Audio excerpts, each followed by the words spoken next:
Vamos ler no Evangelho de João, capítulo 3, a partir do versículo 1. E havia entre os fariseus um homem chamado Nicodemos, príncipe dos judeus. Este foi ter de noite com Jesus e disse-lhe: Rabi, bem sabemos que és mestre, vindo de Deus, porque ninguém pode fazer estes sinais que tu fazes, se Deus não for com ele.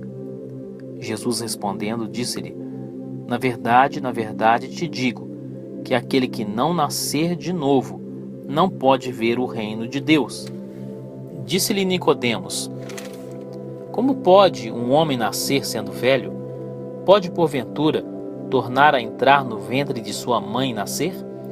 Jesus respondeu: na verdade te digo, que aquele que não nascer da água e do Espírito não pode entrar no reino de Deus.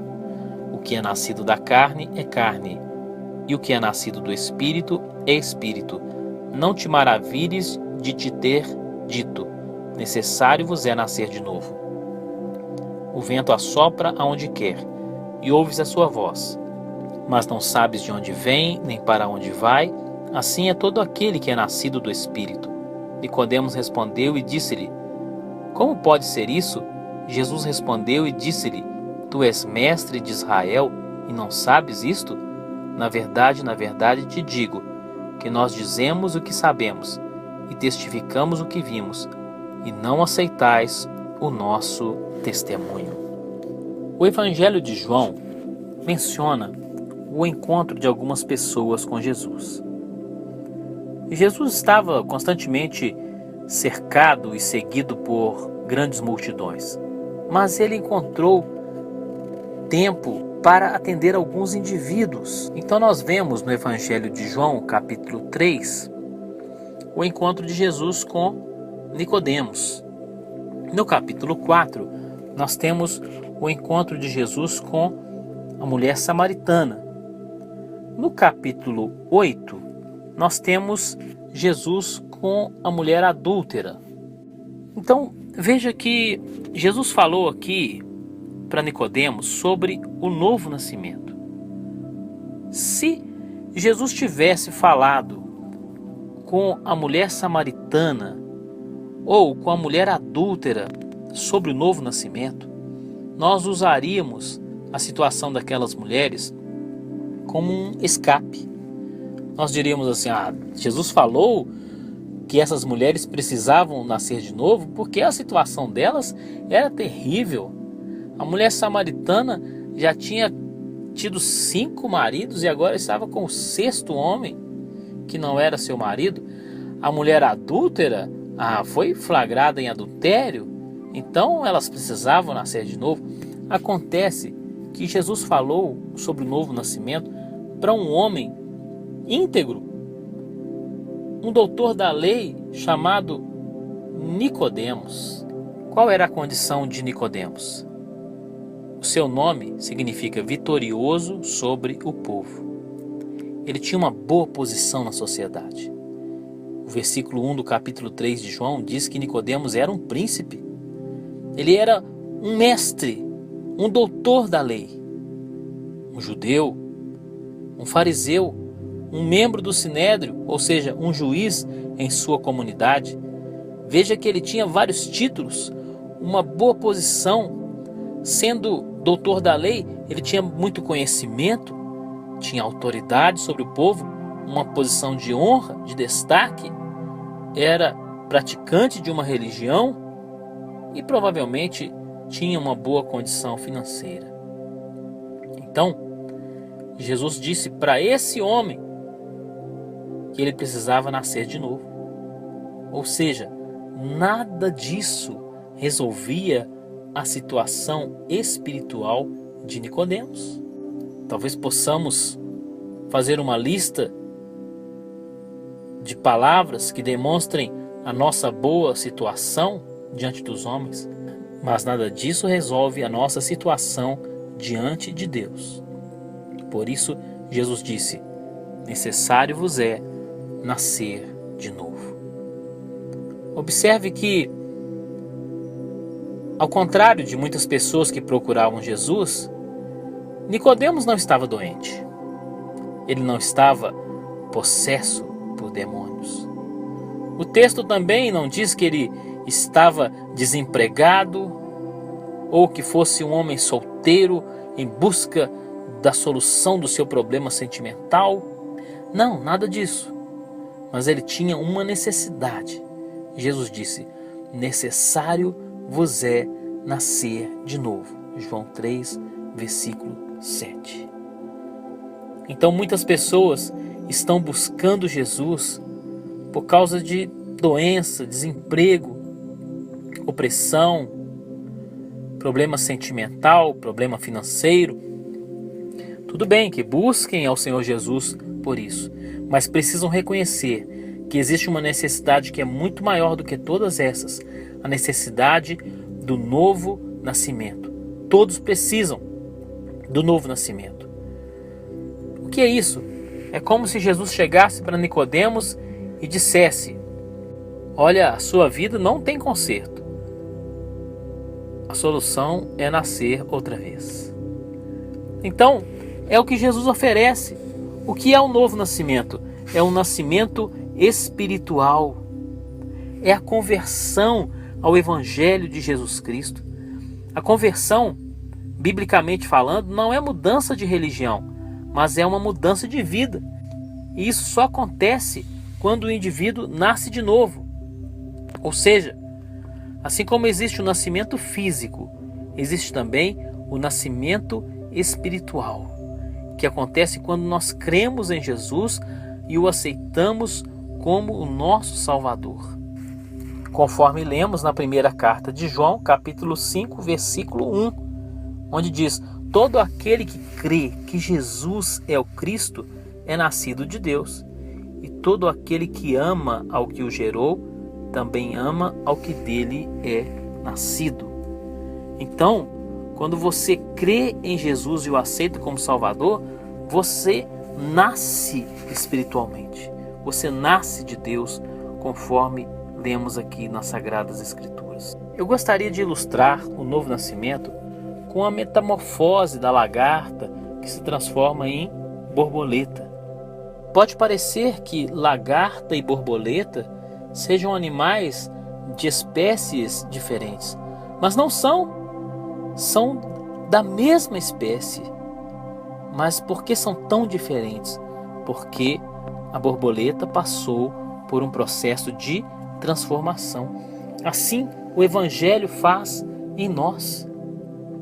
Veja que a lagarta geralmente é feia, mas a borboleta é bonita. Parece uma obra de arte.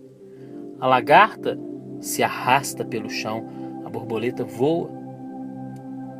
O que era impossível para a lagarta, agora é natural para a borboleta.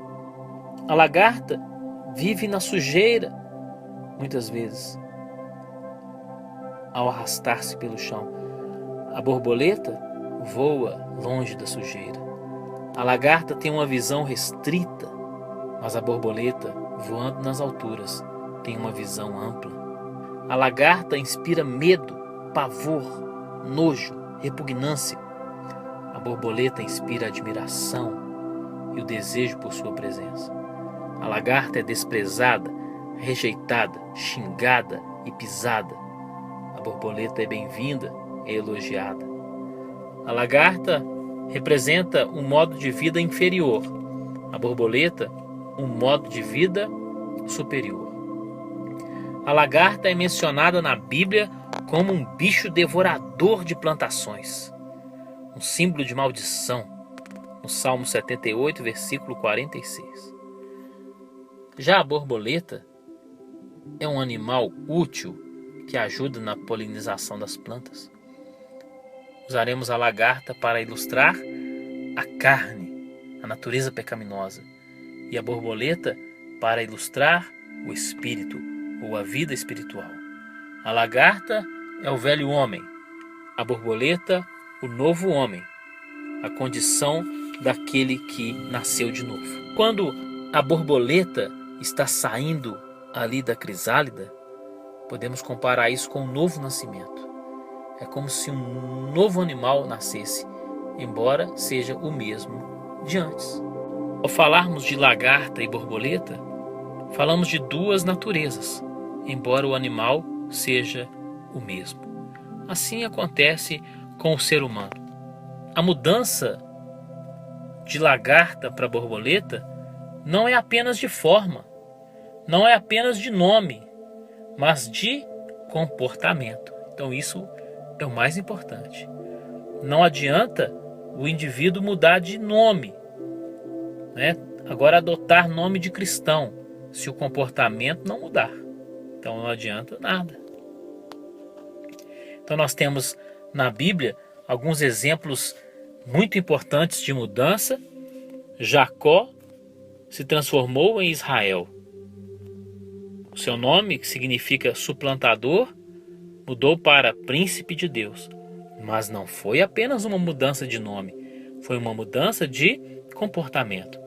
Saulo de Tarso, perseguidor da igreja, transformou-se no grande apóstolo Paulo. Mas devemos lembrar o estágio intermediário entre a lagarta e a borboleta, que é o estágio de crisálida. Ou seja, a transformação da lagarta em borboleta não é direta nem instantânea. Por acaso você já viu uma lagarta rastejando pelo chão e de repente, pá, a borboleta sai voando? É assim? Não. Existe um processo. A lagarta se reveste de uma casca, de um invólucro, e ali ela passa por um tempo de transformação. E naquele tempo em que a lagarta está recolhida ali no seu casulo, parece que as coisas pioraram. Por quê? Antes ela se arrastava, agora nem isso. Agora ela não anda, não come, está presa, incomunicável. Então, mesmo após a conversão, algumas coisas podem parecer piores. Mas acalme-se, é um processo, porque o melhor ainda está por vir. Então, a crisálida parece o fim, parece a morte da lagarta, mas não é, é apenas um processo para que tudo fique maravilhoso no futuro. Então, depois do tempo necessário, depois daquele tempo de transformação, surge uma linda borboleta. Mas essa borboleta precisa agora aprender um novo modo de vida. Assim, aquele que se converte ao Evangelho, ele precisa entrar num processo de aprendizagem para aprender um novo modo de vida. Isso não é automático. Então, pode acontecer da borboleta querer voltar ao seu local de origem, onde ela vivia como lagarta, mas ela não deve fazer isso. Ela deve procurar outros lugares, ela deve voar, alcançar as alturas. Assim também, aquele que se converte ao Evangelho de Jesus, ele corre o risco de querer voltar para aqueles mesmos ambientes de pecado aos quais ele estava acostumado. Assim como o filho pródigo foi para o meio dos porcos, mas ele não era um porco. Assim, o novo nascimento deve produzir mudança. A borboleta tem um novo nome, ela não se chama mais lagarta. Ela tem uma nova aparência, mas ela tem também novos interesses. Ela não quer mais as folhas, agora ela quer as flores. Ela quer novos ambientes, novas companhias, novo tipo de alimento. Assim, aquele que se converte, ele tem novos interesses, ele tem novas companhias. Não que ele vá tratar mal as pessoas ou se afastar da sua família, mas ele quer estar perto de outros cristãos. Então a nossa história se divide em antes de Cristo e depois de Cristo. O Senhor Jesus tem uma nova história para você, prezado ouvinte. Como diz em Romanos capítulo 12, não vos conformeis com este mundo, mas transformai-vos. Assim como a lagarta se transforma em borboleta. Assim, Deus quer nos transformar cada dia mais, de modo que nos tornemos cada vez mais parecidos com Jesus. E assim possamos entrar no reino celestial para morarmos eternamente com o Pai.